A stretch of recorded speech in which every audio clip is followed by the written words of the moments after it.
ഭക്ഷണമൊക്കെ ഒരുപാട് കൺട്രോൾ ചെയ്യുന്നുണ്ട്, പക്ഷേ ഷുഗർ കുറയുന്നില്ല. ഭക്ഷണം കൺട്രോൾ ചെയ്തിട്ട് വെയിറ്റ് കുറയുന്നില്ല. ഇങ്ങനെ പലരും പറയുന്നത് കേട്ടിട്ടില്ലേ? ഇതിനൊക്കെ ഒരു കാരണം ഡ്രിങ്കിങ് കാലറീസ് ആവാം കേട്ടോ. അമിതമായ ചായ, അമിതമായ കോഫി, ഫ്രൂട്ട് ജ്യൂസസ്, മധുരം ഇട്ടില്ലെങ്കിൽ പോലും ഫ്രൂട്ട് ജ്യൂസസിൻ്റെ അമിതമായ ഉപയോഗം, സോഫ്റ്റ് ഡ്രിങ്ക്സ് കുടിക്കുക, ഫ്ലേവേർഡ് മിൽക്ക്, ഫ്ലേവേർഡ് കേർഡ്, ഇതിൻ്റെയൊക്കെ കൂടുതലായിട്ടുള്ള ഉപയോഗം കാലറീസ് കൂട്ടും. നിങ്ങൾ ഫുഡൊന്നും കഴിക്കാതിരുന്നിട്ട് കാര്യമില്ല, ഇതുപോലെയുള്ള ഡ്രിങ്ക്സ് കുടിച്ചാൽ മതി.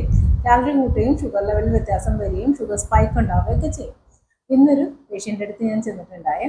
ഈ പുള്ളിക്കാരിക്ക് 3 ദിവസമായിട്ട് ഷുഗർ ഒട്ടും കൺട്രോൾ കിട്ടുന്നില്ല. അപ്പോൾ ഡോക്ടറിനെ വിളിച്ചിട്ട് പറഞ്ഞു ഫുഡൊന്നും കഴിക്കുന്നില്ല പേഷ്യൻ്റ്, എന്നിട്ടും ഷുഗർ എന്താ കൺട്രോൾ ആവാത്ത, ഇൻസുലിനൊക്കെ കൊടുക്കുന്നുണ്ട് എന്നുള്ള കാര്യം പറഞ്ഞു. അപ്പോൾ ഞാൻ പറഞ്ഞു ഞാനൊന്ന് നോക്കട്ടെ സാറേ എന്ന് പറഞ്ഞു. 2 പ്രാവശ്യം പോയി കൗൺസിലിംഗ് കൊടുത്താണ്. 3ാമത്തെ പ്രാവശ്യം ആ റൂമിൽ ചെന്നു. സാധാരണ പേഷ്യൻ്റെ റൂമിൽ ചെല്ലുമ്പോൾ ഞാൻ ചുറ്റുപാടൊക്കെ ഒന്ന് നോക്കും. ഏകദേശം അവരുടെ റൂമിലിരിക്കുന്ന സാധനങ്ങൾ കാണുമ്പോൾ തന്നെ മനസ്സിലാവും ഇവരെന്തൊക്കെയാണ് കഴിക്കുന്നതെന്ന്. അതുകൊണ്ട് ഞാൻ നോക്കിയപ്പോൾ ഒരു വലിയൊരു ഫ്രൂട്ടിയുടെ ബോട്ടിൽ ഇരിക്കുന്നു. അപ്പോൾ ഞാൻ പേഷ്യൻറ്റിനോട് ചോദിച്ചു ഇത് നിങ്ങൾ കുടിക്കുന്നതാണോ എന്ന് ചോദിച്ചപ്പോൾ പറഞ്ഞു ആ ഞാൻ കുടിക്കുന്നതാണെന്ന് പറഞ്ഞു. ഫുഡൊന്നും കഴിക്കുന്നില്ല, മിനിറ്റിന് ഫ്രൂട്ടി കുടിച്ചുകൊണ്ടിരിക്കും.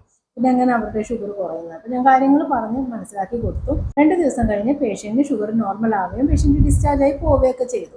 അപ്പോൾ ഇങ്ങനെയുള്ള കാര്യങ്ങൾ എപ്പോഴും കണക്ട് ചെയ്യാൻ പറ്റുന്ന ഒരു ഡയറ്റീഷ്യൻ ആയിരിക്കും കേട്ടോ. ഏകദേശം 20 വർഷമായിട്ട് ഈ ഫീൽഡിൽ വർക്ക് ചെയ്യുന്നതുകൊണ്ട് തന്നെ ഒരു പേഷ്യൻ്റെ റൂമിൽ പോകുമ്പോഴും ഒരു പേഷ്യൻറ്റിനെ കാണുമ്പോഴും ഏകദേശം അപ്പം തന്നെ മനസ്സിലാവും അവർക്ക് എന്തുകൊണ്ടാണ് ഷുഗർ കുറയാത്തതെന്നും എന്തുകൊണ്ടാണ് അവരുടെ ആ ലൈഫ് സ്റ്റൈലിൽ എന്താണ് സംഭവിച്ചിരിക്കുന്നത് എന്നുള്ള കാര്യങ്ങളൊക്കെ വ്യക്തമായിട്ട് മനസ്സിലാവും. അതുകൊണ്ടാണ് പറയുന്നത് ഒരു ഡയറ്റ് അഡ്വൈസ് നിങ്ങൾക്ക് വേണമെന്നുണ്ടെങ്കിൽ മസ്റ്റായിട്ടും ഒരു ഡയറ്റീഷ്യൻ, അതായത് ഒരു ക്വാളിഫൈഡ് ഡയറ്റീഷ്യനെ മാത്രം വിസിറ്റ് ചെയ്യുക എന്ന് പറയുന്നത്. Thank you.